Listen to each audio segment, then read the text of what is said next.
गुरुर्ब्रह्मा गुरुर्विष्णू गुरुर्देवो महेश्वरा गुरु साक्षात् परब्रह्म तस्मै श्री गुरुवे नमः। प्रणाम। सर्व सद्गुरू भक्तांना माझा मनापासून प्रणाम। श्री प्रल्हाद रामानंदामृत ग्रंथ अध्याय 2 भावदर्शन। गणेशाला वंदन करून आपण या भावदर्शनाला सुरुवात करूया। सद्गुरूंचं चरित्र गात असताना माझ्या मनाला फार फार हर्ष होत आहे आणि मी आनंद सागरात पोहत आहे। पण हे सगळं करत असताना बरं का, मानसशास्त्र असं असतं की जेव्हा आपल्याला अतिशय मोठा आनंद झाला असतो, अत्युच्च आनंद झालेला असतो, त्याच वेळेला कुठल्या तरी कारणाने आपल्याला चिंताही वाटत असते। माझ्या मनालाही इथे जी चिंता लागून राहिलेली आहे ती अशी आहे की हे चरित्र आपण गातो खरं, पण हे चरित्र सांगताना आपल्या तोंडून काही अधिक गुण निघून जाऊ नये। सद्गुरूंच्या चरित्राला ज्यामुळे बाधा निर्माण होईल अशा प्रकारचे कुठलेही शब्द आपल्या तोंडून बाहेर पडू नयेत, अशा प्रकारची भीती माझ्या मनामध्ये आहे आणि म्हणून मला चिंता वाटते आहे। पण बरं का, रामरायावरती माझा पूर्ण विश्वास आहे। माझ्या मनातली ही भीती रामराया दूर करेलच करेल। मी तर अगदी हीनदीन आहे, काळजीने अगदी कसा तरी दिसतो आहे, कसनुसा झालेलो आहे आणि कर्तृत्वही काही फार जास्त नाही आहे। एखाद्या टिटवीनी मनामध्ये घ्यावं की हा समोरचा सागर पिऊन टाकीन आणि माझी अंडी मी काढून घेईन, तशा प्रकारची मी स्वप्नामध्ये हे मांडे खातोय की हे चरित्र जे सागरासारखं समोर आहे त्याची तुलना कशाशीही होऊ शकणार नाही असं चरित्र मी सहजपणे सांगू शकेल, तर हे स्वप्नामध्ये मांडे खाण्यासारखं आहे बरं का। तर ते मी काही करू शकणार नाही। तेव्हा रामराया तू माझ्या पाठीशी उभा राहायला पाहिजेस। आणखी असं बघ की एखाद्या बेडकीने कितीही आवडला तरी तिला तर काही बैलाचा आकार मिळणार नाही आहे, आणि म्हणून मी आपल्या दाराशी उभा आहे आणि आपल्याला विनंती करतोय की हे रामराया, आपण कृपा करा, माझ्या पाठीशी उभे राहा आणि सद्गुरूंचं हे चरित्र पूर्णत्वाला जाईल आणि सुखरूपपणे ते सगळ्यांना ऐकायला मिळेल असं आपण काहीतरी करावं बरं का। आपण न्याय तर श्वानाला सुद्धा दिलेला आहे।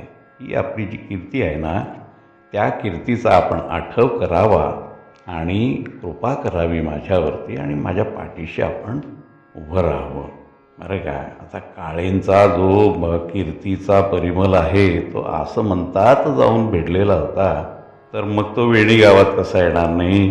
तर वेणी गावात सुद्धा काळेंच्या विषयीच्या चर्चांना अगदी ऊत आला। सगळ्या लोकांना काळेंच्या विषयीचं कुतूहल वाटायला लागलं आणि ज्या वेळेला गावातच चर्चा उपस्थित झाली तर ती वामनरावांच्या कानावरती गेलीच गेली। वामन शास्त्रींना जेव्हा काळी कुळाच्या विषयी माहिती मिळाली तेव्हा साहजिकच किंबहुने हे सुद्धा काळ्यांकडे आकृष्ट झाले। इतकं सत्शील घराणं हे साखरखेर्ड्याचं आहे हे कळल्यानंतर तिकडे किंबहुने आकर्षित होणार नाही तर कोण आकर्षित होणार। त्यांचंही शील त्याचप्रमाणे, काळ्यांचंही शील त्याचप्रमाणे। आता विधिलिखित तर असं होतं की ही दोन घराणी एकत्र यावीतच यावीत। त्यामुळे किंबहुन्यांच्या मनामध्ये हा जर विचार आला की आपण काळे कुळाच्या बरोबर जर काही संबंध जोडले तर किती बरं चांगलं होईल, हा विचार केला आणि तसा प्रस्ताव त्यांनी काळे कुळाकडे दिला की अशी माझी इच्छा आहे। तेव्हा आपल्या इथे जे मुकुंद शास्त्री आहेत, त्यांच्याबरोबर माझ्या मुलीचा जर विवाह झाला तर किती बरं छान होईल, असा तो प्रस्ताव जेव्हा काळ्यांकडे आला तेव्हा काळ्यांच्याही घरात आनंदी आनंद पसरला. कारण किंबहुण्यांची कीर्तीसुद्धा काळ्यांपर्यंत पोचलेलीच होती. ते पांडुरंगाचे भक्त आहेत, एकनिष्ठ आहेत, ज्यांचे सद्गुरू हे आळंदीचे नृसिंह सरस्वती आहेत. आणि असं हे शुद्ध चरित्राचं घराणं कोणाला आवडणार नाही संबंध जोडायला. तेव्हा हा विवाह संबंध जुळून आला. मुकुंद अण्णा काळे आणि गंगाबाई यांच्या विवाहाचा हा सोहळा घडून आला. आणि याच्यामध्ये आणखी एक झालं बरं का. आधीच किंबहुण्यांशी जे कस्तुरे म्हणून होते तेही जोडले गेले होते आणि कस्तुऱ्यांचं घराणंही या दोन घराण्यांसारखं असल्यामुळे आनंदी आनंद झाला बरं का. इथे मुकुंद अण्णा आणि माधव आबा कस्तुरे हे एकमेकांच्या नात्यात आले, साडूसाडू झाले. अशी तीन घराणी एकत्र आली आणि मग काय विचारता, अध्यात्म क्षेत्रामध्ये जणू काही सुगी झाली. खूप पीक आलं अध्यात्म क्षेत्रातलं आणि हा जो चैतन्याचा मळा आहे तो अगदी फुलून आला. लोकांना त्यांनी इतका आनंद दिला की काही विचारता सोय नाही. लोकांना आधाराला जणू काही स्थानच मिळालं. त्यांच्या ज्या काही बारीक सारीक अशा अडचणी होत्या, कटकटी होत्या, त्या या लोकांच्या साह्याने त्यांना सोडवता यायला लागल्या. आता गंगा सासरी आली साखरखेड्यामध्ये काळ्यांच्या घरात. काही दिवसांनी तिला 2 मुलं झाली. वासुदेव आणि गोपाळ नावाची 2 मुलं झाली. हा ईश्वराचा प्रसाद आहे असं तिला वाटलं. तिने त्याचं स्वागत केलं आणि स्वस्थ राहिली. दिसामासानी ती मुलं मोठी झाली. साहजिकच त्यांचं कर्तृत्व भराला यायला लागलं. वासुदेवराव म्हणजे त्यांना बाबाजी म्हणायला लागले आणि ते वेदविद्या पारंगत झाले. गोपाळशास्त्री पण वेदविद्या पारंगत झाले. दोघंही समाजामध्ये नावाजले जायला लागले. हे जेव्हा सगळं घडून आलं तेव्हा मग गंगाबाईंच्या मनामध्ये एक विचार राहून यायला सुरुवात झाली की आपल्याला तर स्वामी नृसिंह सरस्वतींनी आशीर्वाद दिलेला आहे. त्यांनी असं म्हटलेलं आहे की हे गंगे, तुला एक अतिशय सद्गुणी असा मुलगा होणार आहे, ज्याची कीर्ती सर्व दूर पसरणार आहे आणि जो अतिशय अर्जवी असेल, लोकसंग्रह ज्याचा असेल, असा एक मुलगा तुला होणार आहे. तर तो मुलगा मला केव्हा होणार, असे विचार तिच्या मनामध्ये यायला लागले आणि त्या विचारांनी ती अस्वस्थ झाली. आता ही अस्वस्थता अशी असते की मग कामामध्ये काही लक्ष लागत नाही. गंगाबाईचं सुद्धा कामामध्ये अजिबात लक्ष लागेना. तिचं लक्ष लागलं ते त्या अज्ञात गोष्टीकडे, स्वामींनी दिलेल्या आशीर्वादाकडे. तो पुत्र मला कधी प्राप्त होईल या गोष्टीने ती अतिशय ग्रासून गेली. तो विचार तिला काही स्वस्थ बसू देईना. त्यामुळे मग हाती घेतलेलं काम काही नीट होईना. भांडीकुंडी पडायला लागली, कशा धक्के लागायला लागले, असं काहीतरी विचित्र व्हायला लागलं आणि ती बावरून गेली. आता तिच्या या वागण्याचे पडसाद घरामध्ये पडणारच आणि मोठ्या माणसांना, लहानांना, सगळ्यांना, आजूबाजूच्या लोकांना ते लक्षात यायला लागलं की अरे गंगाबाई जरा विचित्रच वागायला लागल्या. त्यांच्या हातून भांडी काय पडतात, धक्के काय लागतात, कामामध्ये त्यांचं लक्ष काय नाही आहे, हाक मारली तरी ऐकायला काही येत नाही आहे, हे असं कसं बरं झालं. अशी ती कुजबूज सुरू झाली घरामध्ये आणि पाहता ती मुकुंद अण्णांच्या कानावर पण गेली. मुकुंद अण्णांच्या सुद्धा हे लक्षात आलेलं होतं की गंगाबाई आजकाल काही स्थिर दिसत नाही आहेत, विचारांनी अस्वस्थ झालेल्या दिसतात, काय बरं असेल हे. शेवटी त्यांनी तिला विचारलं की गंगाबाई, अहो असं काय करताय तुम्ही, तुमचं काही कामामध्ये लक्ष लागत नाही आहे आणि चुका होत आहेत कामामध्ये, काय नुकसान होत राहतं आहे आपलं, तर तुम्ही काय झालं बरं, तुम्हाला काही दुखतं आहे का तुमचं, काय असेल ते मला स्पष्टपणाने सांगा. आता जेव्हा स्वामी असं विचारतात तेव्हा गंगेला सुद्धा प्रश्न पडला की आता हे स्वामींना कसं सांगायचं. पण मनाचा कसा बसा सगळं धीर एकवटून त्यांनी मुकुंद शास्त्रींना ते आशीर्वादाचा प्रसंग सगळा तो सांगितला की मला अशा प्रकारचा आशीर्वाद मिळालेला आहे, असं वरदान मिळालेलं आहे आणि माझ्या मनामध्ये हे सारखे विचार येत आहेत की मग तो जो दिव्य पुत्र मला होऊ घातला आहे तो कधी होणार. आणि त्या विचाराने स्वामी मी अगदी अस्वस्थ आहे हे गंगाबाईंनी सांगितलं. आणि मुकुंद शास्त्री अगदी गंभीर बनले, कारण ही गोष्ट काही साधीसुधी नव्हती.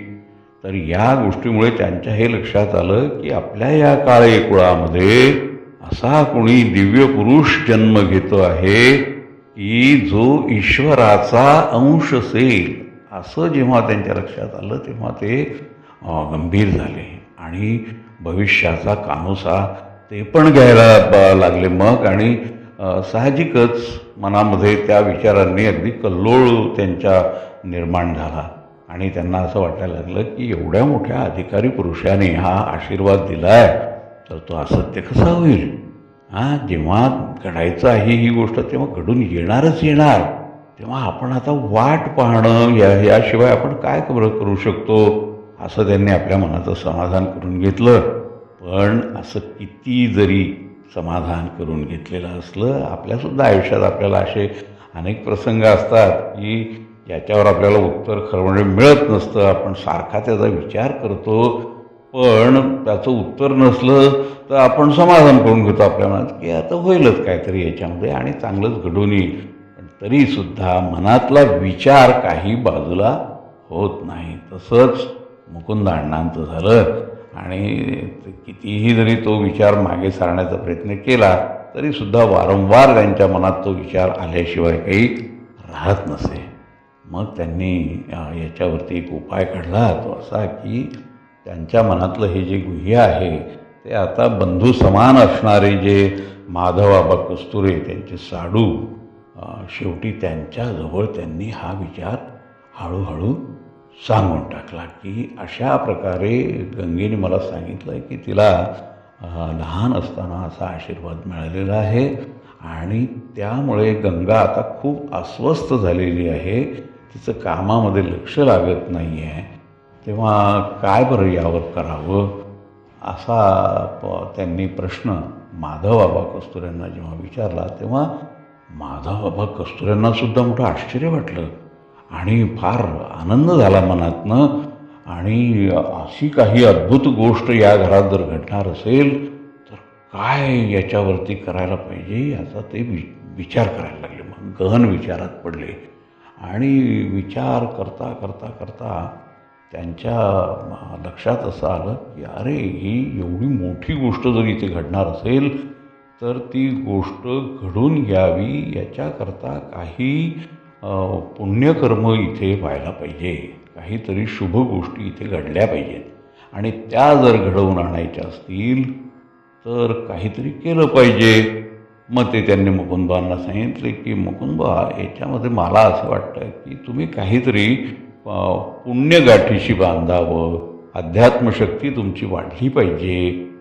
ते केल्याशिवाय असं हे जे अद्भुत असं घडणार आहे, जे काही घटित आहे ते घटित कसं बरं घडून येईल.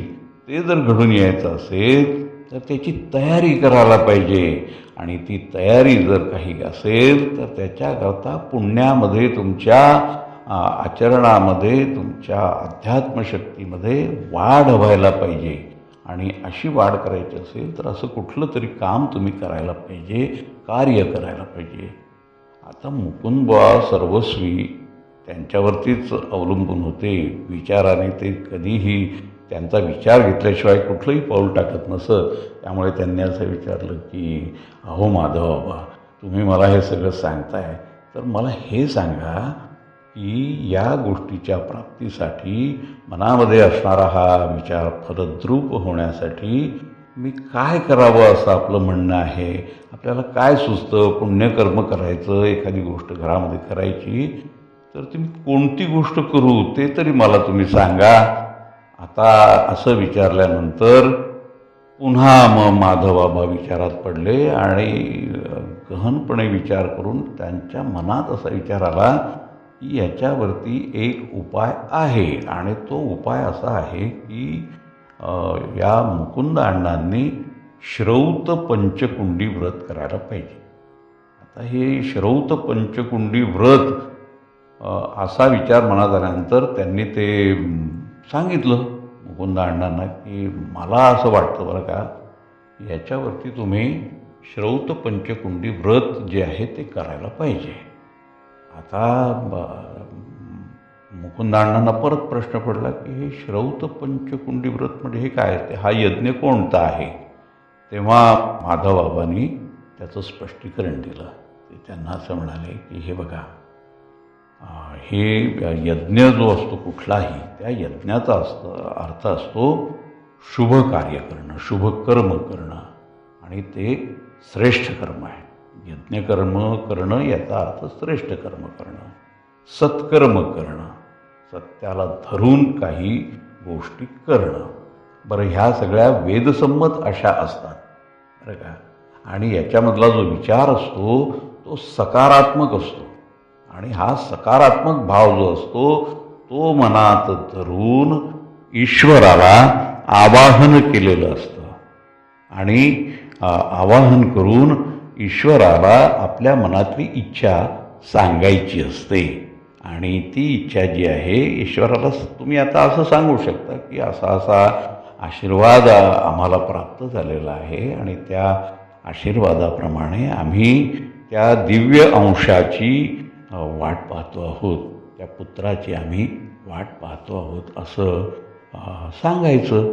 आणि हे केल्यानंतर बघा हे नुसतं तेवढं नसतं तर हे जे यज्ञ मी तुम्हाला सांगितलेलं आहे श्रौत पंचकुंडी हा 5 प्रकारचा आहे बरं का. याच्यामध्ये 5 प्रकार येतात, अंतर्भूत आहेत. ते कोणते हे आपण विचारालं तर मी आधीच तुम्हाला सांगतो की ते 5 प्रकार बघा कसे आहेत. तर ब्रह्मयज्ञ आहे, देवयज्ञ आहे, पितृयज्ञ आहे, वैश्वदेव यज्ञ आहे आणि अतिथी यज्ञ आहे. हे 5 प्रकारचे यज्ञ करायचे आणि या यज्ञामध्ये ईश्वराला मागणं मागायचं आणि त्याला आपण असं म्हणायचं की हे ईश्वरा आम्ही तर मनुष्य आहोत आणि मनुष्यामध्ये तर अनेक दुर्गुण असतातच, आमच्यामध्ये पण अनेक दुर्गुण आहेत. तेव्हा आमचे हे सगळे दुर्गुण हे देवा तू दूर कर आणि ते दूर केल्यानंतर आम्हाला तू चांगले गुण प्रदान कर. आमच्या अंगी चांगले गुण वस्तीला आले पाहिजेत, आमच्या हातून चांगली कर्म घडली पाहिजेत, सत्यावर आधारित अशी कर्म घडली पाहिजेत आणि आमचे स्वभावसुद्धा चांगले झाले पाहिजेत. हे सगळं तू आम्हाला दे बरं का. आणि हे अशी प्रार्थना देवाकडे करायची. आणि तुमच्या मनात जर विचार आला असेल की ह्या ब्रह्मयज्ञ वगैरे सगळे यज्ञ सांगितले तर हे काय आहे हे मला जरा अधिक समजावून सांगा, तर तुम्हाला मी आधीच ते सगळं सांगतो आहे की ब्रह्मयज्ञाचा अर्थ काय. ब्रह्मयज्ञामध्ये तुम्ही थोडा विचार करून बघा की ही जी जड सृष्टी आपल्या अवतीभोवती आहे ती सृष्टी आणि हे सगळे प्राणीमात्र हे सगळे जे आहेत त्याच्यामध्ये सर्वात जर महत्त्वाचं कोणी असेल तर तो असतो मनुष्य. माणूस प्राणी हा या जडसृष्टीत आणि प्राणीमात्रामध्ये श्रेष्ठ असतो. बरं त्याच्यावरून श्रेष्ठ या माणसापेक्षा श्रेष्ठ काय असतं तर पितर असतात, मातापिता असतात, आचार्य असतात, हे माणसापेक्षा श्रेष्ठ आहेत. आणि मातापिता पितर वगैरे हे आहेत यांच्याही पेक्षा श्रेष्ठ काय असतं तर देव असतात, पंचमहाभूतं असतात, हे त्याच्यापेक्षा पण श्रेष्ठ आहेत. आणि सगळ्यात श्रेष्ठ जर काय असेल तर तो असतो ईश्वर. तो ईश्वर असतो, ऋषीगण असतात, ब्रह्म असतं. आणि त्यामुळे ब्रह्मयज्ञामध्ये या ईश्वराची प्रार्थना असते, ऋषीगणांची प्रार्थना असते, पितरांची प्रार्थना असते, मातापित्यांची, आचार्यांची, जडसृष्टीची पण प्रार्थना असते, प्राणी मात्राची प्रार्थना असते. हे सगळं त्याच्यामध्ये असतं आणि ते आपल्याला करायला पाहिजे. बरं हे कसं प्राप्त होतं, तर हे संध्यावंदनाने प्राप्त होतं. स्वाध्याय यासाठी करावा लागतो. आता स्वाध्याय करणं म्हणजे काय, तर स्वाध्याय करणं म्हणजे वेद पठण करणं, वेदपाठ करणं. हे केल्यानंतर आपल्याला ब्रह्मयज्ञ सफल झाला असं म्हणता येईल. यामुळे ऋषी ऋण जे आहे ते चुकवलं जातं आणि ते पूर्ण केल्याची आपल्याला तिथे परमेश्वराकडनं आपल्याला कळतं की ऋषी ऋण आता आपण पूर्ण केलेलं आहे. मग देवयज्ञामध्ये काय असतं, तर देवयज्ञामध्ये सत्संग असतो, अग्निहोत्र असतं आणि या लोकांनी जर हा देवयज्ञ केला तर तो फलद्रूप होतो. त्यानंतर येतो तो पितृयज्ञ असतो. पितृयज्ञाचं खरं जर काही पुण्य लाभत असेल तर याच्यामध्ये संतानोत्पत्ती झालेली असली पाहिजे आणि त्यामुळे हा यज्ञ संपन्न होतो. सत्यवरती आपला विश्वास असला पाहिजे आणि श्रद्धापूर्वक आपण पूर्वजांचं श्राद्ध केलं पाहिजे. असं श्राद्ध त्यांना तेव्हाच प्राप्त होतं जेव्हा त्या घरामध्ये संतान असेल, संतानांचा जन्म झाला असेल तर मग ते तृप्त होतात पूर्वज. असा हा पितृयज्ञ असतो. आणि वैश्वदेव यज्ञ त्यालाच म्हणतात ज्याच्यामध्ये याला भूतयज्ञ म्हणतात. ही आपलं शरीर पंचमहाभूतांचं बनलेलं आहे हे आपल्या सर्वांना ठाऊकच आहे. तेव्हा या भूतयज्ञामध्ये हे पंचमहाभूत जी असतात त्या पंचमहाभूतांना अन्न आणि जल देऊन प्रसन्न करावं लागतं. पंचमहाभूतांपासूनच शरीर बनलेलं आहे तर मग त्यांना तृप्त नको का करायला, तर ते तृप्त करण्यासाठी त्यांना अन्न आणि जलाचं तुम्हाला अर्पण करावं लागतं. तेही मनापासून करावं लागतं बरं का. आणि शेवटचा जो यज्ञ आहे तो अतिथी यज्ञ आहे. आता अतिथींचं स्वागत करणं, अतिथींना सन्मान देणं, अतिथींना अन्न जल अर्पण करणं, त्यांचा अपमान होणार नाही अशा प्रकारचं वागणं, चांगल्या शब्दात त्यांचं स्वागत करणं, मनापासून करणं आणि हे सगळं अतिथी हा एका प्रकारे सामाजिक कर्तव्य हे आहे. समाजाचे प्रती आपल्या मनामध्ये आदरभाव असावा हे व्यक्त करण्यासाठी हा यज्ञ असतो आणि तो नेहमी सुरू असतो. तिथी लक्षून काही कोणी आपल्याकडे येत नसतं तर ते केव्हाही येऊ शकतं.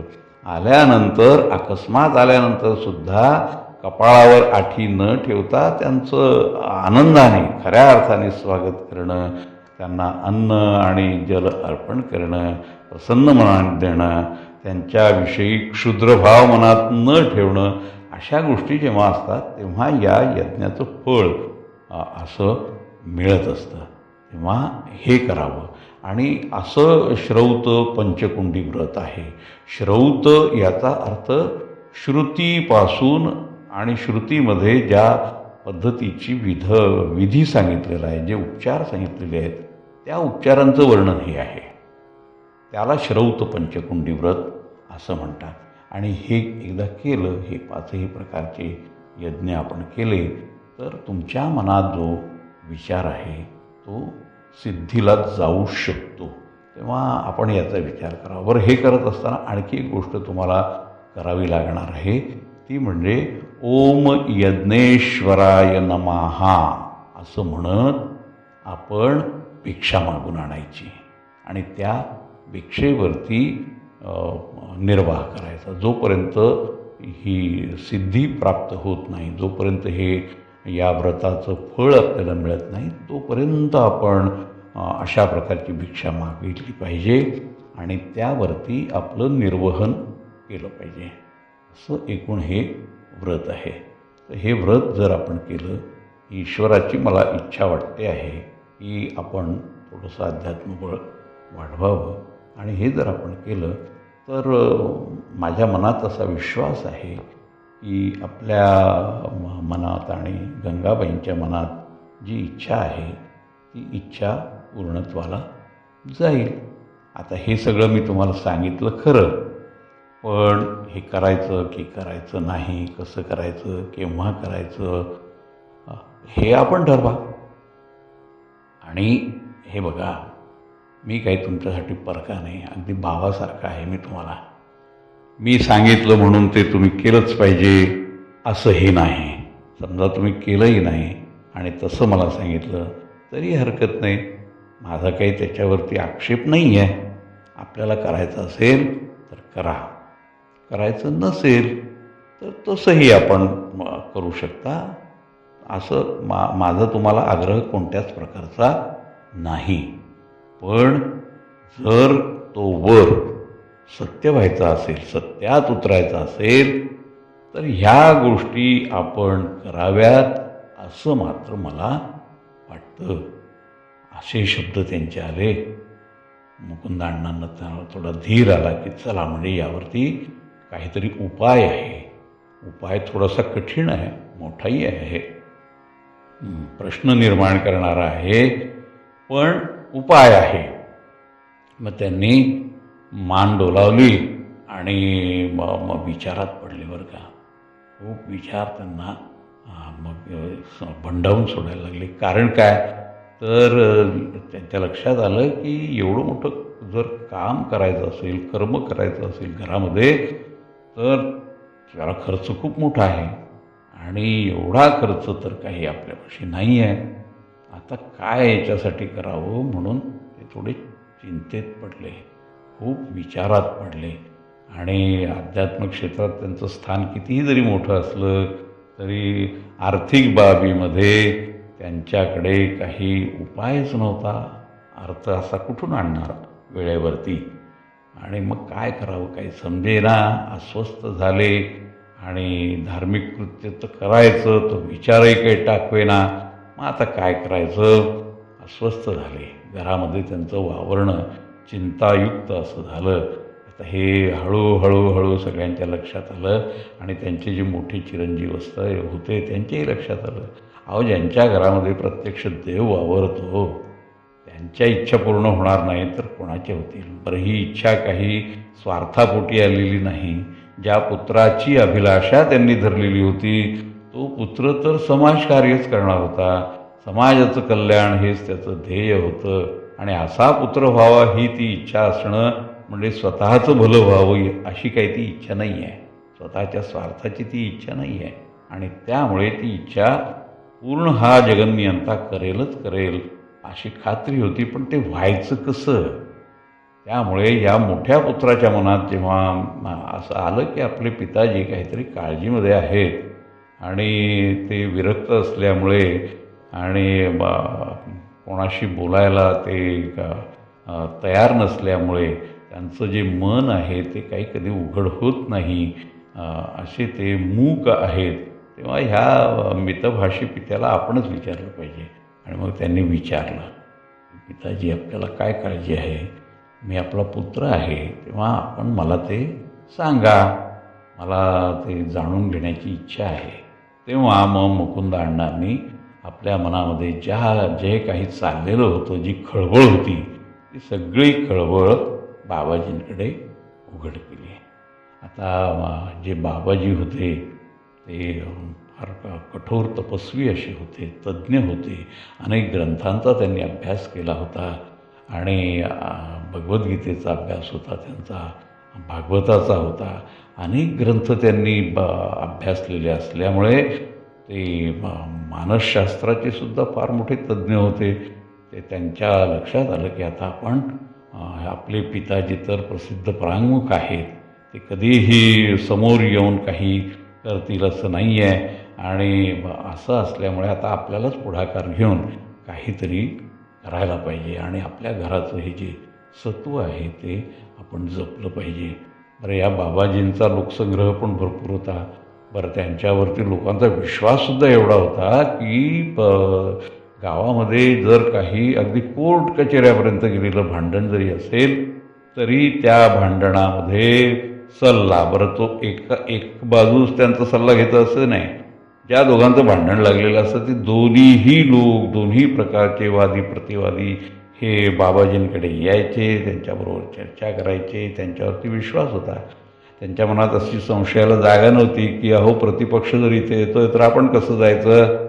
समजा त्यांनी त्यांच्या बाजूनी निर्णय घेण्याचं जर त्यांनी ठरवलं तर मग आपलं नुकसान होईल वगैरे असा कोणता विचार कोणाच्याही मनामध्ये त्यावेळेला काही यायचा नाही बरं का. ते बुलढाण्याच्या कोर्टामध्ये लढायचे आणि लढायला जाताना मग यांना बरोबर घ्यायचे बाबाजींना, आणि बाबाजी बरोबर आले की मग 2-2 गाड्या कशाला घ्यायच्या, तर एकाच गाडीतनं दोन्हीही पक्ष जायचे तिथे. तर एका गाडीत जायचे, एका गाडीत गप्पा टप्पा त्यांच्या चालायच्या, दशम्याबरोबर खायचे, हे सगळं ते करायचे आणि कोर्टात जाऊन लढायचे. पुन्हा परत येतानाही एकत्रच यायचे.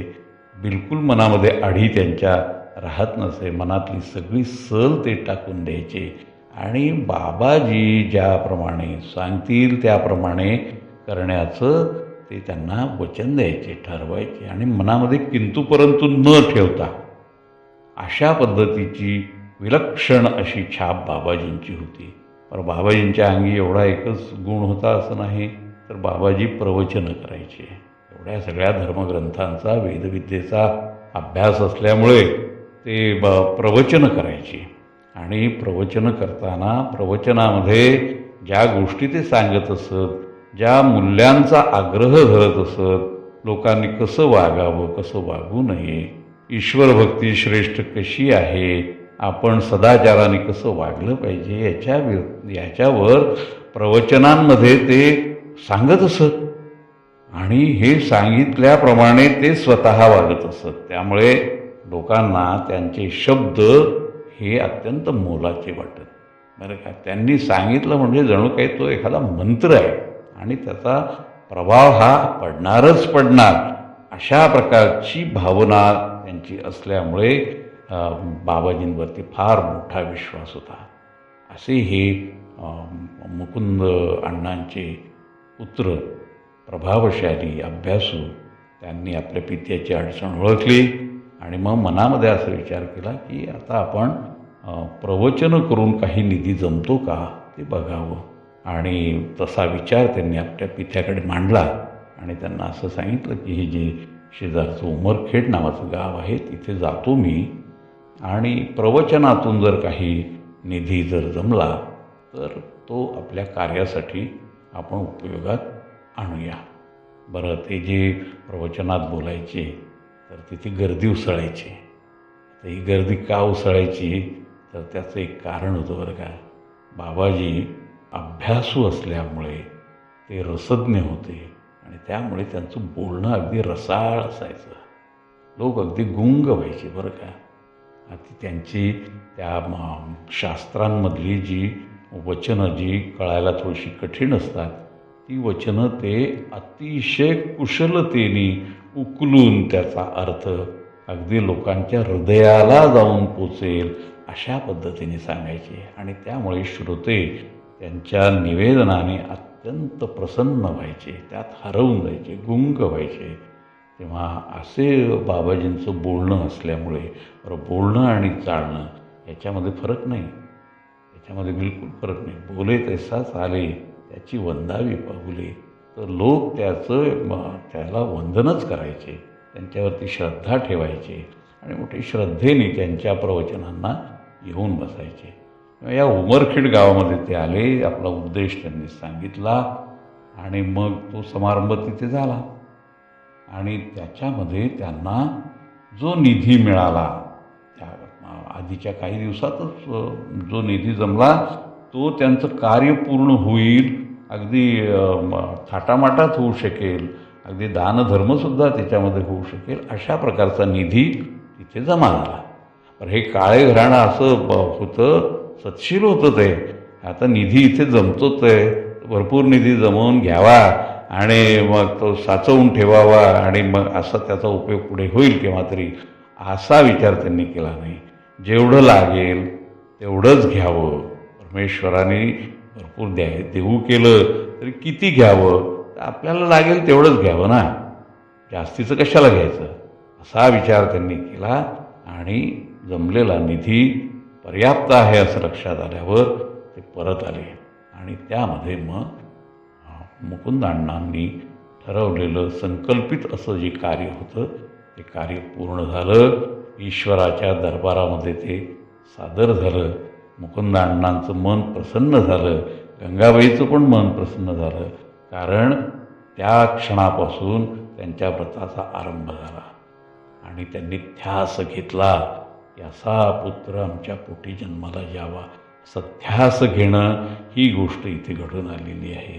ते ओम यज्ञेश्वराय नमः म्हणत भिक्षा मागत फिरू लागले. आता हा यज्ञेश्वराय नमः म्हणजे कोण बरं? तर हा प्रत्यक्ष अग्निनारायण. यज्ञेश्वर कोण असतो? अग्निनारायण असतो. या अग्निनारायणाच्या उच्चारणाने भिक्षा मागत ते फिरायला लागले.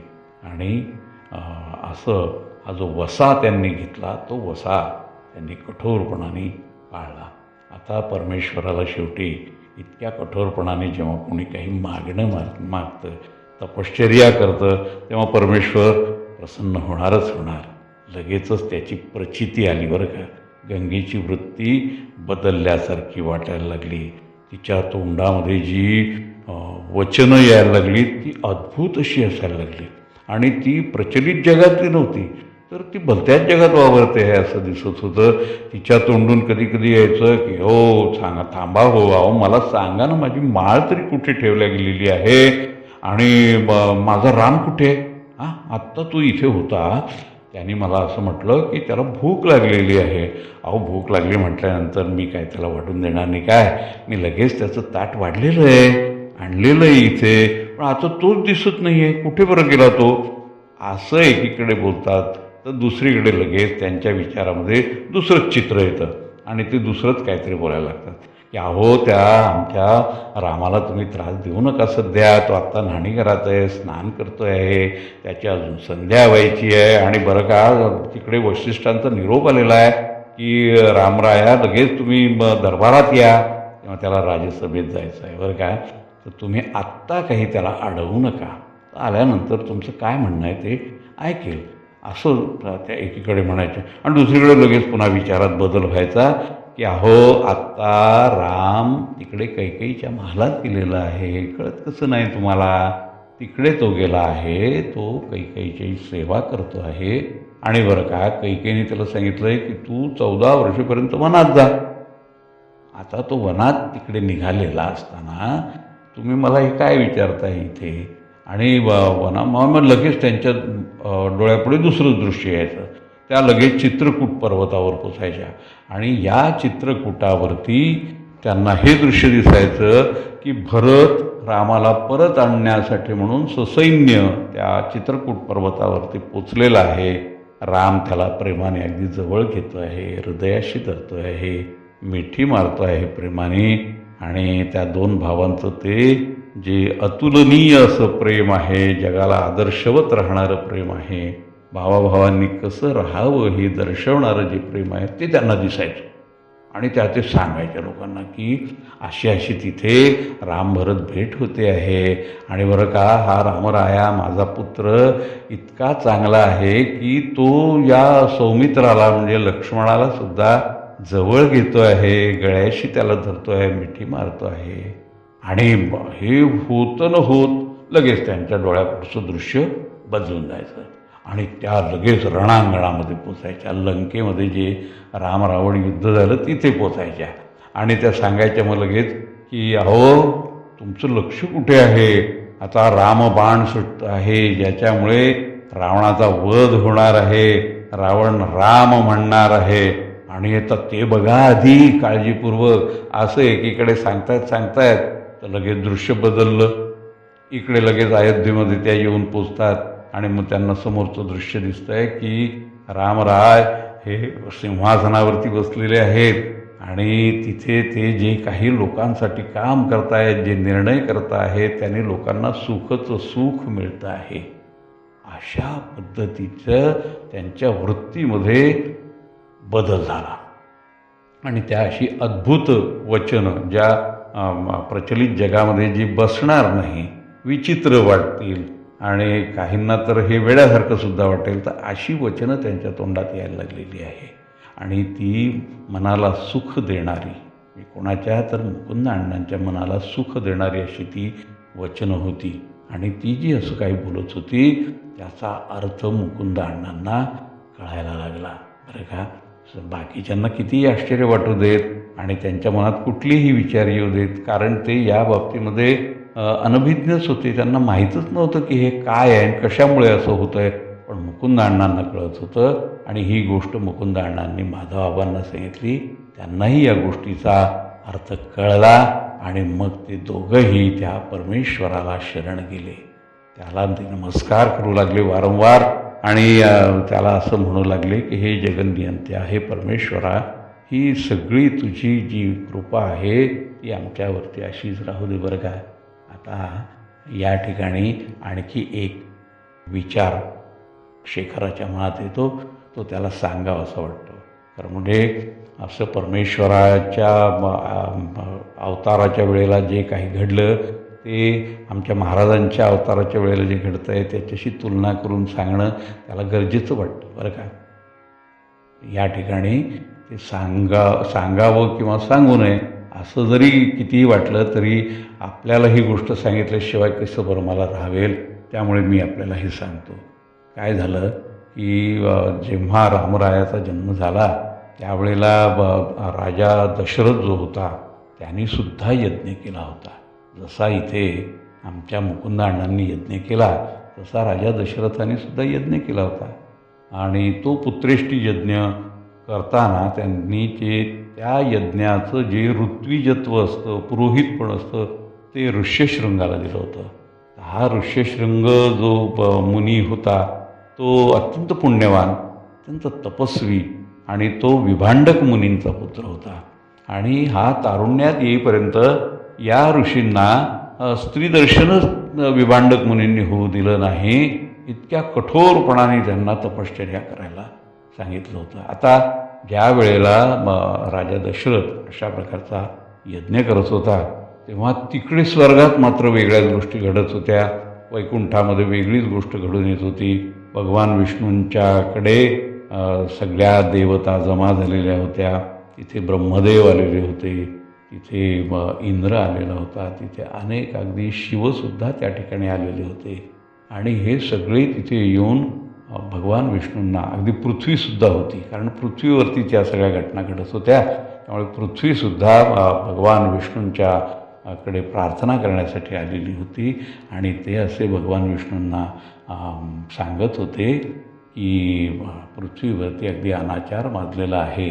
हा रावण नावाचा जो राक्षस आहे तो लोकांना खूप त्रास देतो आहे आणि छळ त्यांचा मांडलेला आहे त्यांनी या पृथ्वी तलावरती. आता ऋषीमुनी सुरक्षित नाही आहेत, यज्ञयाग सुरक्षित नाही आहेत, राजेलोक सुरक्षित नाही आहेत, कन्या सुरक्षित नाही आहेत आणि कुठल्याही स्त्रियांना आता सुरक्षित असं वाटत नाही आहे. तेव्हा हे प्रभू, आपण या पृथ्वीवरती येऊन अवतार घ्यावा आणि या राक्षसाचं पारिपत्य करावं आणि सर्वांची या त्रासामधून आपण मुक्तता करावी. अशा प्रकारची प्रार्थना सगळे हे लोक भगवान विष्णूंकडे करत होते. आणि त्यावेळेला त्या यज्ञकुंडातून प्राजापत्य म्हणजे अग्निनारायण स्वतः हातामध्ये खीर म्हणजे तो पायस घेऊन तिथे प्रगट झाले आणि त्यांनी तो पायस राजा दशरथाला अर्पण केला आणि त्याला सांगितलं की तुझ्या कुळामध्ये 4 दिव्य पुत्रांचा जन्म होईल आणि तुझं कुळ उद्धरून जाईल बरं का. आता हे सांगितलं आणि हा जो वर मिळाला तशाच प्रकारचा वर इकडे नृसिंह सरस्वतींनी दिव्य पुत्र होईल असा वर गंगाबाईंना दिलेला होता. आणि मग मुकुंदांनीसुद्धा यज्ञ केला, पंचकुंडी त्यांनी केली, कठोर व्रत केलं. हे दशरथासारखंच नव्हतं का, तर दोघांनी इथे त्याच पद्धतीचं काम केलं. बरं, ऋत्विजत्व तिकडे जसं ऋष्यशृंगांनी केलं तसं इकडे माधवबाबांनी केलं आणि दोघांनी हा यज्ञ पार पडला. दोन्हीकडे यासारख्या गोष्टी घडल्या आहेत आणि असा जो ईश्वराचा संकेत आहे त्या संकेताचं पालन दोन्हीकडे झालं. बरं, भगवानांनी जो रघुकुळ निवडलं त्याच्यातही परीक्षा घेतली, योगीराजांनी काळे कुळ निवडलं त्यातही त्यांनी कसोटी घेतली आणि अशी कुलवंत कुळं त्यांनी निवडून दोघांनीही तिकडे जन्म घेतला. म्हणजे रामरायाच्या अवताराप्रमाणे इकडे आमचे योगीराज प्रल्हाद महाराज यांची सुद्धा तुलना ही मनात उभी राहिल्याशिवाय राहत नाही. आणि म्हणून मी ती तुम्हाला सांगितलेली आहे.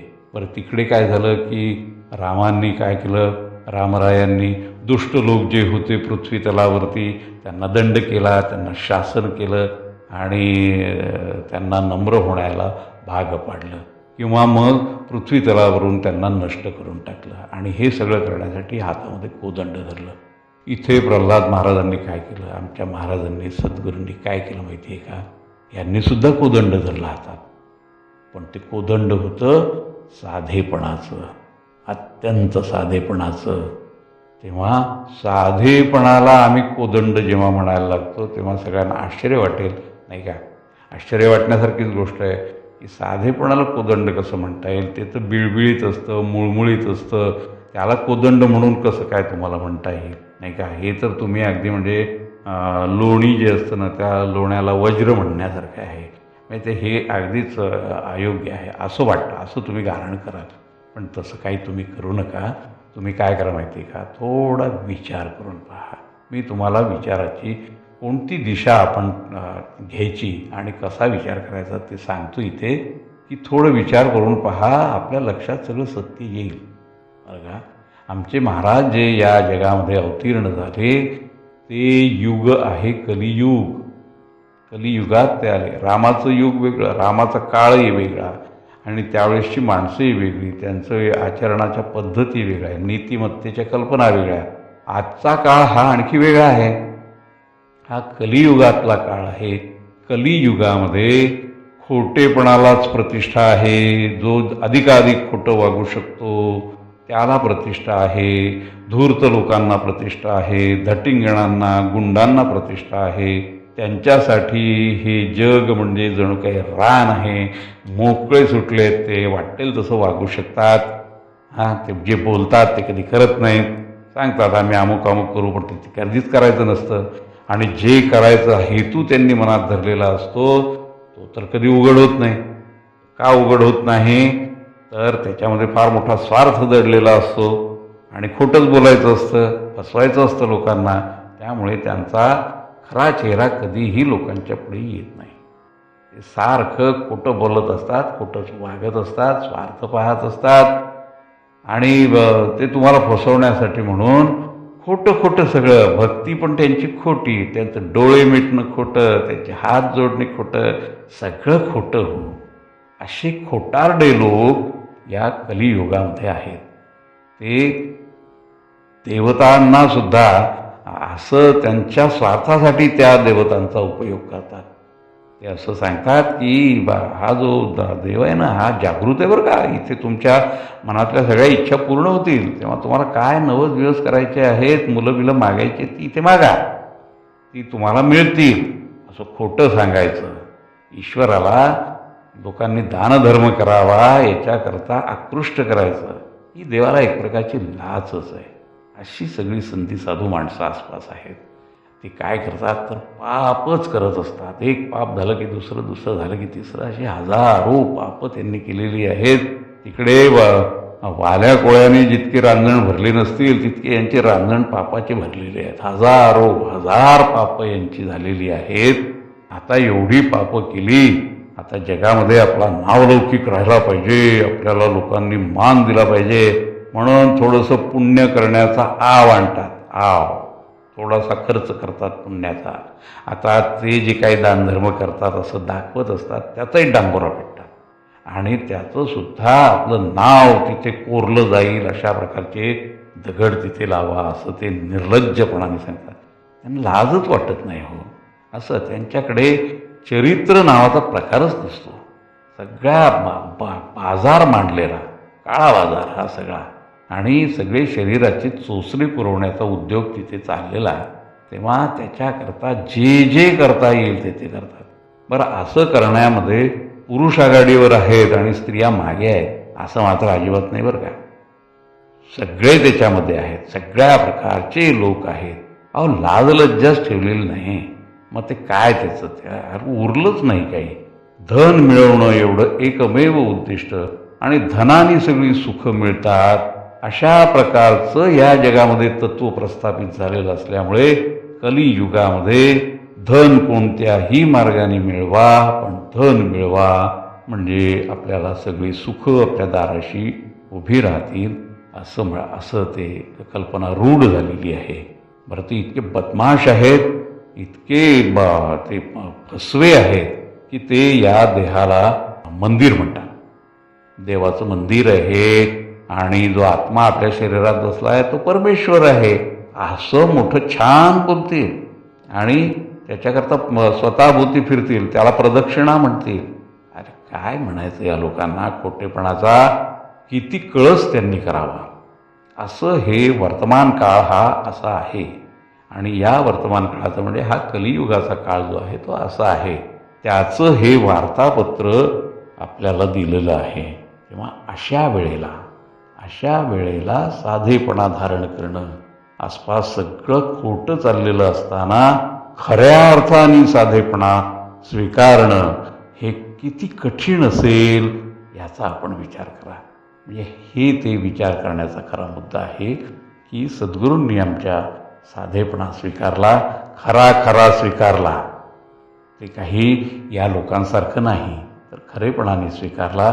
तेव्हा हे जे आसन त्यांनी स्वीकारलेलं आहे, ज्या आसनावरती ते बसले, जे मृगाजीन दिसतंय बसलेलं त्यांच्या जवळ असलेलं, पण ते मृगाजीन म्हणजे खऱ्या अर्थाने हे साधेपणाचं आसन आहे. त्याला काटे लागलेले आहेत. ते काटेरीपण जे आहे ते त्यांना किती बरं बोचत असेल. या आसनावर बसायचं म्हणजे काय साधं काम आहे का? इथे अहंकाराचं विसर्जन झालेलं असलं पाहिजे. अहंकार पूर्णपणे नासवून टाकलेला असला पाहिजे आणि लोकांच्या ह्या अशा विचित्र वागण्याचा, खोट्या वागण्याचा जो काही त्रास होत असतो तो सहन करण्याची शक्ती आली पाहिजे.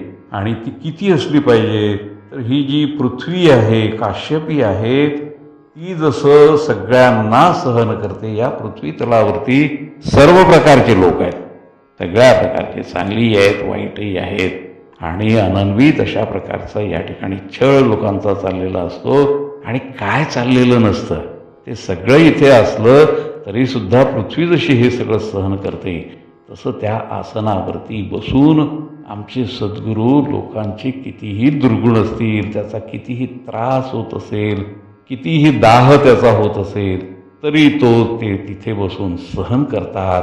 आपला क्रोध ते नष्ट केलेला आहे त्यांनी. लोभ तर अजिबात नाहीच आहे. मनातल्या लोभाचा जो थैथयाट चाललेला असतो, पदोपदी लोभाचा जो मोह पडत असतो तो त्यांनी नष्ट केलेला आहे. तुलना नसल्यामुळे मत्सराचा काही प्रश्न नाही. असं सगळं या आसनावरती बसल्यावर करायला लागतं.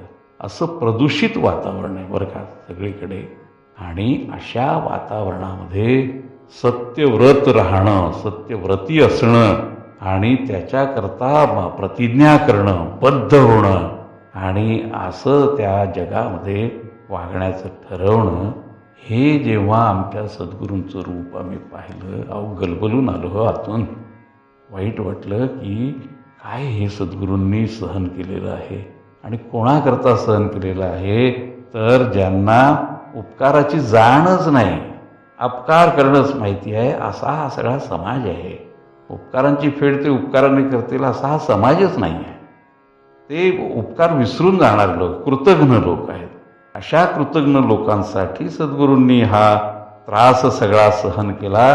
हे पाहिल्यानंतर अगदी गहिवरून आलं, डोळ्यामध्ये पाणी उभं राहिलं. आमच्या सद्गुरूंनी काय काय बरं सहन केलं असेल या विचाराने मनात अगदी कालवाकालव झाली. आणि म्हणून हे सगळं आपल्याला विस्ताराने सांगितलं बरं का, की साधेपणाचं जे शस्त्र आमच्या सद्गुरूंनी घेतलेलं आहे ते कसं आहे बरं का. राम तर तिकडे हातामध्ये कोदंड धरलं, शस्त्र घेतली आणि त्याच्या साह्याने तो लढलाय आणि त्याने काय केलं तर शत्रूचं निर्दाळणच करून टाकलं, त्याला नष्ट करून टाकलं या पृथ्वी तलावरनं. आमचे महाराज जे आहेत ते आपल्या आराध्य दैवताच्या पुढे जणू काही त्यांनी एक पाऊल टाकलेलं आहे आणि शस्त्र हातात न घेता सुद्धा शत्रूच्या मनात जे शत्रुत्व आहे, जे दुष्ट विचार आहेत, ते दुष्ट विचार नष्ट करण्याचं काम आमच्या सद्गुरूंनी केलेलं आहे. किंवा अशा सद्गुरूंची ही कथा आपण सगळे बघत आहोत. म्हणून आपण सगळ्यांनी सावधान राहिलं पाहिजे. आता आपण जाऊया तिकडे वेणी गावामध्ये. तिथे आमच्या सद्गुरूंच्या जन्माचा जन्मोत्सव तिथे चाललेला आहे. तिकडे जाऊया. बरं, काळेंच्या घरामध्ये असा विचार सगळ्यांनी केला की गंगेला अशा प्रकारचा आता तिच्या वृत्ती सगळ्या बदलून गेलेल्या आहेत, अस्वस्थ ती आहे, तेव्हा तिला आपल्या प्रेमाच्या ठिकाणी नेऊन पोचवलं पाहिजे. म्हणजे तिच्या माहेरी नेऊन जर आपण पोचवलं तर तिला ते बरं वाटेल.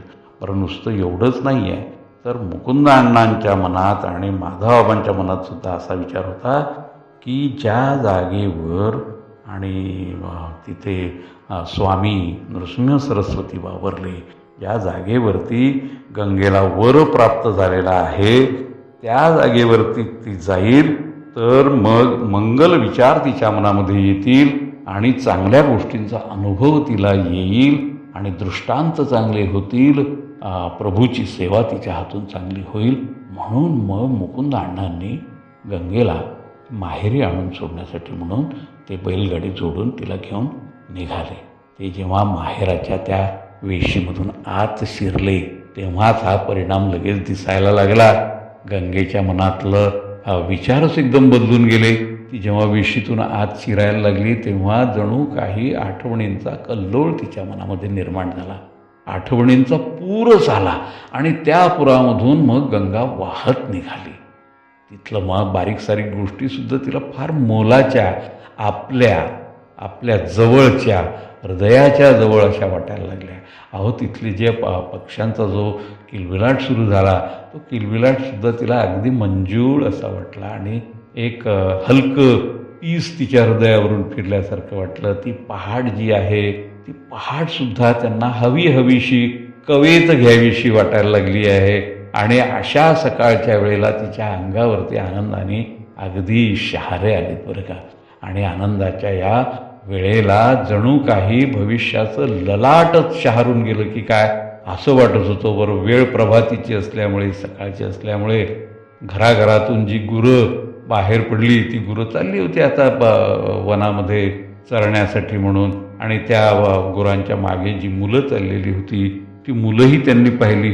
आणि मग त्या गुरांच्या गळ्यातल्या त्या घुंगरमाळा, ते आवाज, त्यांचे चालण्याचे आवाज, त्यांच्या खुरांचे आवाज, शेपटींचे आवाज, हे सगळं पाहिलं आणि त्या अगदी मोहरून गेल्या बरं का. आणि ती जी मुलं त्या गुरांच्या मागे चालताना दिसत होती ती मुलं म्हणजे जणू काही त्यांना कृष्ण वाटायला लागले. कृष्णासारखं सगळं ते दिसायला लागलं. त्या मुलांच्या हातामध्ये ज्या बासऱ्या होत्या, जी अलगुजी होती ती कृष्णाच्या हातात असल्यासारखी त्यांना वाटायला लागली. आणि त्या अगदी गुंग झाल्या बरं का त्या स्वप्नामध्ये. आणि डोळे उघडून त्या आकाशाकडे त्यांनी पाहिलं. आकाश अगदी प्रचंड आकाश, ते विस्तारलेलं निळं निळंचं आकाश.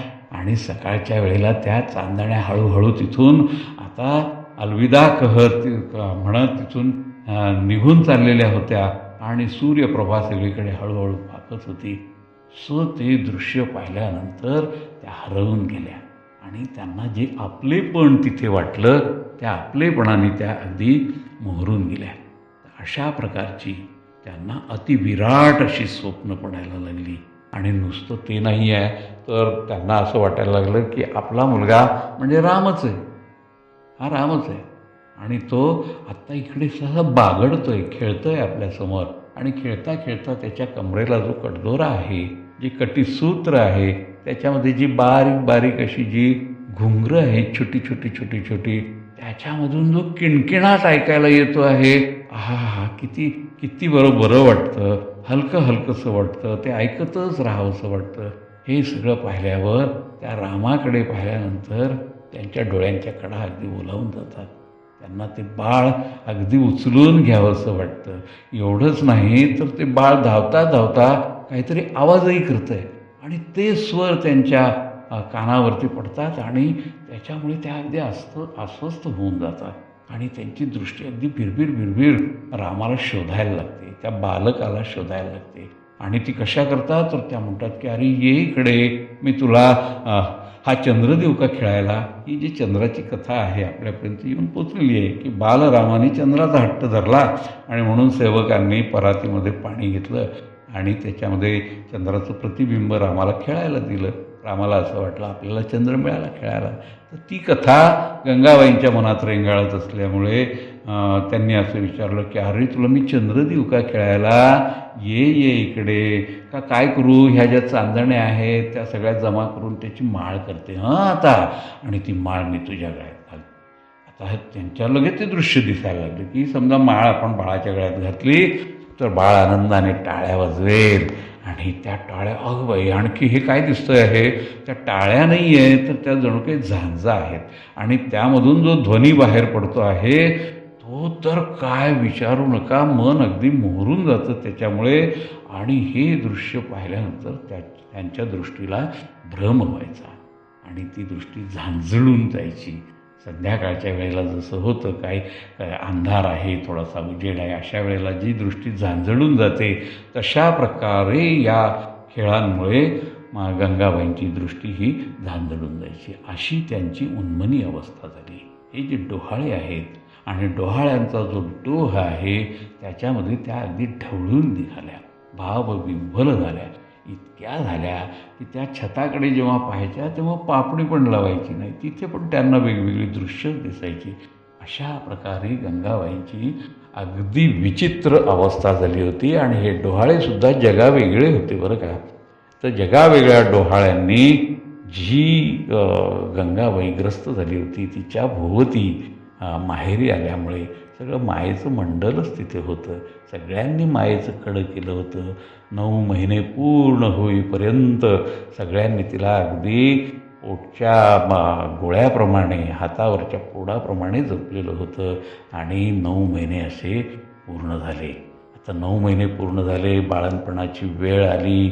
मग आता काय करायचं, लगेच व्यवस्था आहे. सगळ्यांनी धावपळ करून व्यवस्था केली.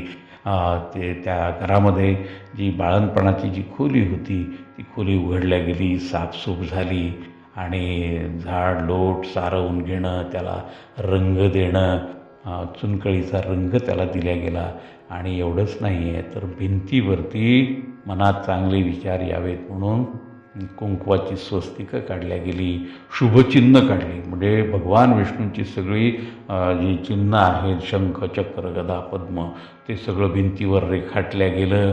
असं सगळं त्या ठिकाणी सगळी ती खोली अशी शुभचिन्हांनी ती सजवल्या गेली. भिंतीवरती ते काढलं. मंगल देवदेवतांची चित्र काढली. बाहेरच्या बाजूला भिंतीवरती देवतांची चित्र काढली आणि अगदी मनाला प्रसन्न वाटेल अशा प्रकारचं ते वातावरण तिथे निर्माण केलं गेलं. आता असं होता होता अमावस्येचा दिवस आला आणि हे जे रहस्य आतापर्यंत दडलेलं होतं त्या रहस्याचा आता रहस्यस्फोट होईल, भेद होईल अशी वेळ अगदी जवळ आली. अमावस्या आली. माघ महिना होता. वद्य पक्ष सुरू होता. शक 1815 होता. त्या दिवशी काय झालं बरं, अहो नवल झालं. त्या दिवशी नवल घडलं सगळं. तेव्हा आपणही आपल्या सगळ्या इंद्रियांना जाग करा. सगळ्यांनी तिकडे बघा, सजग व्हा, जागे व्हा. कारण त्या दिवशी तिथे जी पहाट उगवली ती जणू काही नाचतच आली होती. आकाशातल्या ज्या चांदण्या होत्या त्या ठुमकल्या, हसत हसत नाच करत, त्या काहीतरी खाणाखुणा करत सांगत निघून गेल्या. प्रभा आली, तिने रंगच उधळले सगळे केशरी रंगाचा. अगदी तिथे पाहता पाहता आकाशामध्ये सगळीकडे रंग उधळल्या गेले, गुलाल उधळल्यासारखं वाटत होतं. प्रसन्नतेने ही सकाळ या ठिकाणी आलेली होती. अंधार नाहीसा झालेला होता. अज्ञान अंधारसुद्धा नाहीसा होण्याची वेळ जवळ आलेली होती. उषा प्रत्युषांचा उदय झालेला होता. सृष्टी उजळून निघाली होती. देदीप्यमान अशा प्रकारच्या भावना सगळीकडे पसरलेल्या होत्या. देवांच्या ओंजळी भरलेल्या दिसत होत्या. आकाशामध्ये देवसुद्धा जमा झाले. देव ऋषी मुनी सगळे तिथे जमा झाल्यासारखं वाटत होतं. त्यांच्या ओंजळी ह्या फुलांनी भरलेल्या होत्या, गुलालांनी भरलेल्या होत्या. गंधर्व आणि किन्नरसुद्धा आल्याचं क्षितिजावरती दिसत होतं आणि त्यांचे नाच गाण्याचे कार्यक्रम चाललेले होते. मैफिलीवर मैफिली तिथे घडत होत्या. तर एवढं सगळं घडत होतं म्हणजे अहो झालं तरी काय, असं इतकं आनंदाचं काय बरं इथे घडतं आहे असं प्रश्न मनात यायला. अहो काय झालं म्हणून काय विचारता, अहो गंगेचं पोट दुखायला लागलंय, गंगेचं पोट दुखायला लागलं असं म्हटल्याबरोबर गावातल्या ज्या सुईणी होत्या, जे वैद्य होते, ते घाईने लगबगीने तिथे येऊन पोचले. आणि मग त्यावेळेला ती बाळंतिणीची खोली उघडल्या गेली. गंगेला सगळ्या स्त्रियांनी अलगदपणे हळुवारपणे त्या खोलीमध्ये नेलेलं आहे. आणि सगळ्यांना इकडे उत्सुकता, सगळे अगदी स्तब्ध झाले. हे दृश्य अगदी डोळ्यात प्राण आणून ते बघायला लागले. गंगेला आत नेलं खोलीमध्ये आणि दार बंद झालं. तिकडे दार बंद झालं आणि इकडे लोकांच्या मनाची दारं उघडल्या गेली की आता काय बरं होत असणार आतमध्ये. गंगेची सुटका होईल ना, काळजी वाटायला लागली, भीती पण वाटायला लागली आणि आनंद पण होत होता की अहो असं अद्भुत बाळ जन्माला येणार आहे. त्याची वाट पण सगळे पाहत होते. पुन्हा पुन्हा काळजी करत होते. पुन्हा पुन्हा त्यांना भीती वाटत होती. पुन्हा पुन्हा ते स्वतःला धीर देत होते. हे सगळं करत होते कारण त्यांच्या भावना स्थिर नव्हत्या. ते सारखे अस्वस्थतेने इकडे तिकडे चक्रा मारत होते. आणि आता काय करायचं, त्यांना स्वस्थता एक क्षणभर सुद्धा ते स्वस्थ राहीनात. आता बरं का, त्यांना वाटायचं की हे सगळं लवकर घडावं आणि आत्ताच्या आत्ता आम्हाला हे कळलं पाहिजे, या क्षणाला कळलं पाहिजे. पण असं कसं होईल, काळ त्याच्या गतीने जात असतो आणि आपल्याला तर वाटत असतं की हे लवकरात लवकर आम्हाला कळलं पाहिजे, पण असं होत नाही आहे. लोकांना वाटतं काळ मंदगतीने चालला, काळ त्याच्याच गतीने जात असतो. आणि आपल्याला खूप असं वाटतंय, आपण आकुल झालेलो आहोत, आपल्याला काळजी वाटते आहे म्हणून काळाने लवकर लवकर चालावं, असं होत नाही. असं होत नाही. तो दिवस होता 16 फेब्रुवारीचा 1893. दुपारची वेळ 12:25. ही योगी प्रगट होण्याची वेळ आहे. या ठिकाणी योगीराज आता अवतरित होत आहेत आणि तो क्षण आला. अखेर बाळाचा आवाज आला. बाळाने टाहो फोडला. दरवाजा उघडला गेला आणि त्या बायका बाहेर येऊन जोरजोराने ओरडून सगळ्यांना सांगायला लागल्या, अहो एवढी शांत का, मुलगा झाला अशी हाकाटी उठली. जय जय रघुवीर समर्थ. श्रीराम जय राम जय जय राम. श्रीराम जय राम जय जय राम. श्रीराम जय राम जय जय राम. आपणही आपल्या हातात गुलाल घ्या, फुलं घ्या आणि योगी राजावरती आनंदाने ही फुलं उधळा आणि त्यांना साष्टांग नमस्कार घाला. त्या स्त्रिया बाहेर आल्या आणि त्यांनी ओरडून सांगितलं की मुलगा झाला. लगेच बाहेरच्या बाजूला वाद्यांचा कल्लोळ उठला. सनई चौघडा वाजायला लागला आणि ती वाद्यही जणू इतकी आनंदित झाली होती की चौघडा झांजेला असं म्हणाला की शाबास, काय तू झंकार काढलेला आहेस आणि काय कंपनं या वातावरणामध्ये तू उठवून दिलेली आहेस, तेव्हा मी तुला शाबासकी देतो. असा हा सोन्याचा दिवस आला. बरं का, जे पतित लोक होते त्यांच्या दृष्टीने जणू काही त्यांना रत्नांचाच लाभ झालेला आहे. एवढंच नाही तर त्यांच्या हाती जणू काही अमृताचा कुंभ आलेला आहे आणि आता ते या अमृताचं पान करणार आहेत. बरं का, अशा पद्धतीने जेव्हा मंगलमय सगळ्या गोष्टी घडतात तेव्हा त्या ठिकाणी प्रत्यक्ष विद्यादेवी प्रगट होते. विद्यादेवी एकदा आली म्हणजे ज्ञान ज्या ठिकाणी प्रगट होतं त्या ठिकाणी नीतिमत्ता आलीच म्हणून समजावं. आणि जिथे ज्ञान असतं, नीतिमत्ता असते, मंगलमय वातावरण असतं, तिथे आपल्या मनामध्ये भक्तीचा प्रादुर्भाव होतो. आणि अशा प्रकारची भक्ती निर्माण झाली. परमेश्वराप्रती आपल्या मनामध्ये प्रेम जागं झालं तर त्यामुळे वातावरण सुद्धा चकित होऊन जातं. अशा प्रकारचं वातावरण तिथे निर्माण झालेलं होतं. आणि जे जाणकार लोक होते ना त्या ठिकाणी आलेले, ते जाणकारांनी लगेच त्या ठिकाणी काय केलं असेल तर स्वस्ती वाचन केलेलं आहे. ओम भद्रं कर्णेभिः शृणुयाम देवाः भद्रं पश्येमाक्षभिर्यजत्राः स्थिरैरङ्गैस्तुष्टुवांसस्तनूभिः व्यशेम देवहितं यदायुः. ओम स्वस्ति न इंद्रो वृद्धश्रवाः स्वस्ति न पूषा विश्ववेदाः स्वस्ति नस्ताक्षो अरिष्टनेमिः स्वस्ति नो बृहस्पतिर्दधातु. ओम शांती शांती शांती. शास्त्रीजींनी मंगलपठण केलं, देवदेवतांचे आशीर्वाद घेतले, बाळाला ते नेऊन दिले की बाळा तुला शुभाशीर्वाद हो, या जगात तू पाऊल टाकलंस, आम्ही धन्य झालेलो आहोत. मग काय झालं माहिती आहे का, ज्योतिषी पण आले घाईघाईने तिथे, आणि मग ते आल्याबरोबर जन्मवेळ लक्षात घेऊन, वातावरण पाहून, तिथी पाहून, वेळ पाहून सगळं करून त्यांनी पत्रिका मांडली, नवग्रहाची मांडणी केली. आणि त्याचं अगदी बारकाईने जेव्हा त्यांनी निरीक्षण केलं आणि ते पारखलं सगळं, तेव्हा त्या द्विजांना अत्यंत आनंद झाला बरं का. आणि तो इतका झाला की लगेच त्यांनी बडा बडा बडा बडा त्याचं भविष्य सांगायला सुरुवात केली.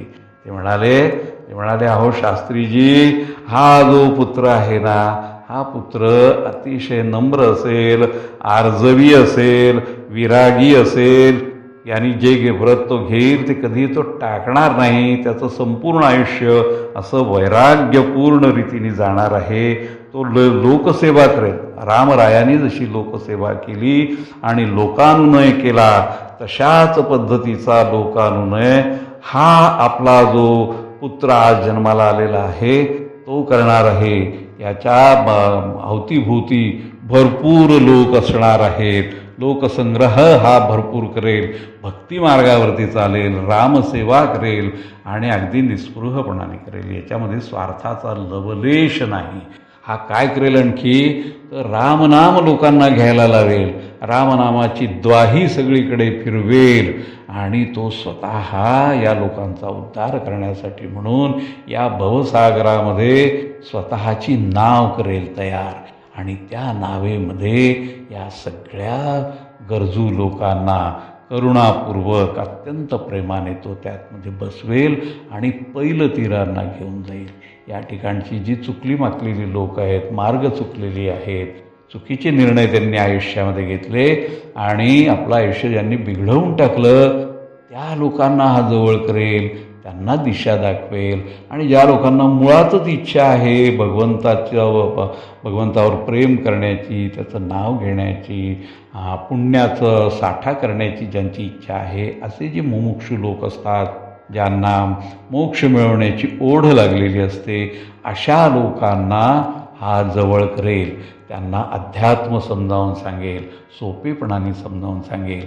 ती जी काठिण्य पातळी अध्यात्म भाषेची असते ती पातळी तो सोपी करेल, आपल्या भाषेत सांगेल, सर्वसामान्यांच्या भाषेमध्ये ते समजावून सांगेल. आणि असं करताना आपण कोणी वेगळे आहोत, त्यांच्यापेक्षा ज्ञानी आहोत, थोर आहोत वगैरे असा आव काही तो कधी आणणार नाही.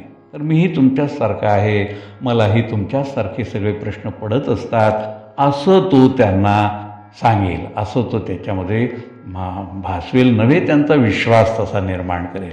आणि त्याचा परिणाम असा होईल की त्या प्रत्येकाला असं वाटेल की अरे हे जे कोणी प्रल्हाद आहेत ना, हे तर आपले आप्त आहेत, आपलेच आहेत. तेव्हा आपल्या मनामध्ये ज्या शंका असतील, ज्या अडचणी असतील, त्या आपण जशा आपल्या नातेवाईकांना सांगतो ना, तसं हे आपले नातेवाईकच आहेत, तेव्हा यांना सांगायला हरकत नाही.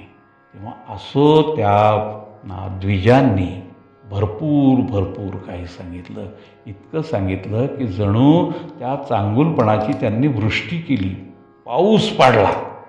आणि त्यांच्या ह्या सांगण्यावरून, निवेदनामुळे तिथे जमलेले सगळे जे लोक होते ते अगदी संतोष पावले बरं का. त्यांना समाधान वाटलं, पूर्ण समाधान वाटलं. आणि समाधानाने त्यांनी माना डोलवल्या, ते अगदी आनंदित झाले. सगळ्यांच्या मुद्रा अगदी उजळून निघाल्या आणि तिथे मग वामन शास्त्रींनी त्या ब्राह्मणांना दक्षिणा दिल्या. त्यांना पण त्याची धन्यता वाटली आणि मग रीतीप्रमाणे वामनरावांनी पूजा अर्चा सगळी दानं व्रतं सगळं केलं. अगदी तिथे आनंदाला अगदी भरतं आलेलं होतं, दुःखाचा मागमूस नव्हता. मग गणपतीची पूजा झाली, जिवंतिकेची पूजा झाली, विष्णूची पूजा झाली आणि अशी पूजेची एका पाठोपाठ एक जणू काही आवर्तनच तिथे पडलेली आहेत. असं होता होता पाचवी आली. मग पाचवीच्या दिवशी तर तिथे आणखी एक वेगळाच प्रसंग झाला. त्या दिवशी काय झालं माहिती आहे का, वामन शास्त्रींनी सगळे अध्यात्मग्रंथ काढले, ते देवासारखे पाटावरती मांडले, पूजा अर्चा केली, फुलं वाहिली, गंध अक्षता सगळे पूजा आणि त्या ग्रंथांची आरतीसुद्धा त्यांनी केली. असं सगळं साग्र संगीत त्यांनी पाचव्या दिवशी केलं. सहाव्या दिवशी सटवाईची पूजा झाली आणि होता होता आठवा दिवस आला. आठव्या दिवशी मग आणखी त्यांनी एक गोष्ट केली, ती म्हणजे भूत पिशाच जे असतात, जाखिणी डाकिणी यांनासुद्धा उतारे टाकले आणि त्यांना सांगितलं की आमच्या बाळाला सांभाळा बरं का, त्याला त्रास देऊ नका. आणखी काय झालं माहिती आहे का, पांढरी मोहरी असते ना, ती घेतली आणि ती खोलीमध्ये अशी विखरून टाकली आणि अज्ञात अशा शक्तींना प्रार्थना केली की आमच्या बाळाचं रक्षण करा, त्याला कुठल्याही प्रकारची बाधा होऊ देऊ नका. असं करता करता 10वा दिवस आला. 10व्या दिवशी मग भरपूर उष्ण पाणी घेतलं आहे आणि त्यांनी आईला आणि बाळाला न्हाऊ माखू घातलं. गावातल्या स्त्रियांनी, सगळ्या सवाष्ण स्त्रिया त्या ठिकाणी जमल्या होत्या. त्यांनी हे कौतुक केलं सगळं. बाळाला आणि आईला त्याच्या न्हाऊ घातलं, गंगाबाईंना न्हाऊ माखू घातलं, बाळाला तीट काजळ केलं आणि त्या दोघांना शांतपणे अंथरुणावरती झोपवलं. अशा रीतीने सगळे दिवस जात असताना बारशाचा दिवस आला. तर बारशाचा दिवस म्हणजे जणू काही सगळ्या वेणी गावाचा दिवस, उत्सवाचा दिवस. सगळे धावपळ करत वामन शास्त्रींच्या घरी आले आणि बारशाच्या दिवशी पूजा अर्चा ज्या आहेत, ज्या धार्मिक क्रिया आहेत त्याच्यात त्यांनी भाग घेतला. धावाधाव केली, साहित्य जमा केलं, सगळं गाव तिथे आलं आणि हे बारशाचं जेवण असल्यामुळे मोठा आनंदाचा क्षण होता, थट्टेचा दिवस होता. सगळे आपसामध्ये एकमेकांची थट्टा करत होते, टाळ्या देत होते, हसत होते, खिदळत होते आणि हे सगळं प्रसन्न वातावरण जे आहे त्या वातावरणात जेवणानंतर गंगाबाई पण तयार झाल्या. त्यांनी पण जरी काठाचं लुगडं नेसलं आणि ते नेसल्यानंतर साहजिकच प्रश्न असतो सर्वदूर मध्यम वर्गामध्ये, हा प्रश्न सगळीकडेच असतो की आता एवढा हा महत्त्वाचा दिवस आहे, काय बरं दागिने घातलेत त्यांनी अंगावरती, असं बायका आपसामध्ये कुजबुजतच असतात. पण इथे कसले हो दागिने, कसले सोन्या चांदीच्या दागिन्यांना इथे काही किंमत होती का? काहीही नव्हतं. काही दागिने वगैरे त्या प्रकारचे लौकिक अर्थाने जे दागिने असतात ते दागिने इथे नव्हते. तर आनंद हाच दागिना होता. इथे जो आनंद पसरलेला होता तेच दागिने गंगाबाईंनी आपल्या अंगावरती घातले. बाळ आपल्या मांडीवरती घेतलं, त्याला अगदी सजवलं, काजळ घातलं त्याच्या डोळ्यामध्ये आणि गालावरती त्याला दृष्ट लागू नये म्हणून टिळा लावलेला आहे. बाळसुद्धा आनंदात आहे. एवढी सगळी गर्दी उसळलेली पाहून त्याला अगदी बरं वाटलेलं दिसतं. ते पण अगदी आपलं बोळकं विस्तारून हसत होतं, हुंकार भरत होतं आणि त्याची ह्या सगळ्या कृती पाहिल्या की आजूबाजूच्या स्त्रियांना मोठं कौतुक वाटत होतं आणि त्या हसत होत्या बरं का. बाळाला मग अंगडं घालण्यात आलं, त्याला कुंची घातली. त्याला त्या कुंचीला, त्या कुंचड्याला बरं का विणलेलं होतं त्याचे काठ आणि त्या काठावरती रामनाम विणलेलं होतं आणि त्या रामनामाच्या मध्यभागी अश्वत्थाचं पान होतं, पिंपळाचं पान होतं, ते पण विणून काढलेलं होतं. आता हा जो अश्वत्थ वृक्ष आहे, भगवान श्रीकृष्णांनी असं सांगितलं भगवद्गीतेमध्ये, परमेश्वराने सांगितलं आहे की अरे पृथ्वी तलावरती वृक्षातला जो अश्ववृक्ष आहे ना तो म्हणजे मी आहे. मला जर तुम्हाला पाहायचं असेल, माझं दर्शन घ्यायचं असेल तर अश्वत्थ वृक्षामध्ये तुम्ही बघा, तिथे मी आहे. अशा प्रकारच्या त्या अश्वत्थ वृक्षाचं पान त्या उंचीवरती विणल्या गेलेलं होतं बरं का.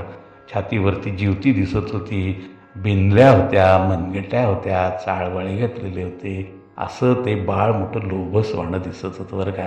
त्या बाळाला मग कपाळावरती तीट लावली बरं का.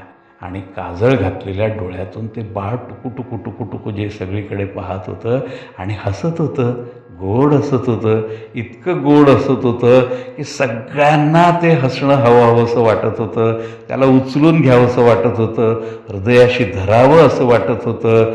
असं अहो कितीही तिथे जमलेली माणसं पुण्यवान असतील हो. आमच्या सद्गुरूंचं हे रूप त्यांना पाहायला मिळालं, हे त्यांचं जे भाग्य पाहिलं की आम्हालासुद्धा तिथे असावंसं वाटतं. इतकं ते दृश्य लोभसं वाणं आणि आम्हालासुद्धा तिथे घेऊन जाणार आहे बरं का. शेवटी काय झालं, सुवासिनींनी हातामध्ये तबक घेतलं आणि मग आई बाळाला ओवाळलं. आई बाळाला ओवाळलं, पाळण्यामध्ये बाळाला ठेवलं आणि तो पाळणासुद्धा कसा, तर सगळ्यांनी मोठ्या हौशेने तो पाळणा शृंगारला होता, सजवला होता. अशा सजवलेल्या पाळण्यामध्ये बाळाला ठेवण्यात आलं. मग त्याला झोके दिल्या गेले. अहो चला आपण सुद्धा 4 झोके देऊया. तर पाळण्यामध्ये बाळाला ठेवलं, झोके देण्यात आले आणि ते दिल्यानंतर बाळाला भराभर त्यांनी पाळण्या खालून इकडून तिकडे आणि तिकडून इकडे देत त्याला झेललं. आणि झेलता झेलता त्या मोठ्यानी एका सुराने असं म्हणायला लागल्या की कुणी श्रीराम घ्या, कुणी श्रीकृष्ण घ्या, कुणी गोविंद घ्या, कुणी गोपाळ घ्या. अरे काय सुंदर तो प्रसंग. आपल्याला सुद्धा तिथे असावं असं वाटतं ना, वाटतं. मग त्या बाळाला त्या सगळ्यांनी मिळून आईकडे दिलं. आईकडे दिल्यानंतर आईने काय केलं, सगळ्यांकडे पाहिलं, एक दृष्टिक्षेप टाकला आणि बाळाच्या कानाला तोंड लावलं आणि कानामध्ये कुर्र असं केलं, कुर्र ध्वनी केला आणि हळूच त्याच्या कानामध्ये नाव सांगितलं की बाळा आजपासून तुझं नाव हे. आणि त्या मोठ्या यांनी सगळ्या बायकांकडे बघायला लागल्या की बघा आता मी त्याचं नाव ठेवलेलं आहे. तेव्हा सगळ्या बायकांनी गलका केला आणि आरडाओरडा करून त्यांना सांगा ना, आम्हाला सांगा ना, काय बरं नाव ठेवलं तुम्ही, सांगा ना, खरंच सांगा ना, काय बरं नाव ठेवलं तुझं. तेव्हा तो सगळा प्रसंग सगळा हलका फुलकाच होता, तरल मनस्थिती होती गंगाबाईची सुद्धा. मग त्यांनी काय म्हटलं त्यावेळेला की हो का, तुम्हाला नाव हवं का बाळा, आत्ता जे तुझ्या कानामध्ये मी जे नाव सांगितलं ना, सांग बरं या सगळ्यांना. त्या विचारतायत सांग तुझं नाव काय आहे. अहो काय योगायोगाने त्याच वेळेला बाळाने हुंकार भरला मोठ्याने आणि तो हुंकार भरल्याबरोबर घर अगदी हास्यस्फोटाने भरून गेलं बरं का. सगळे अगदी खदखदा हसायला लागले, जणू काही बाळाने स्वतःचं नावच सांगितलं.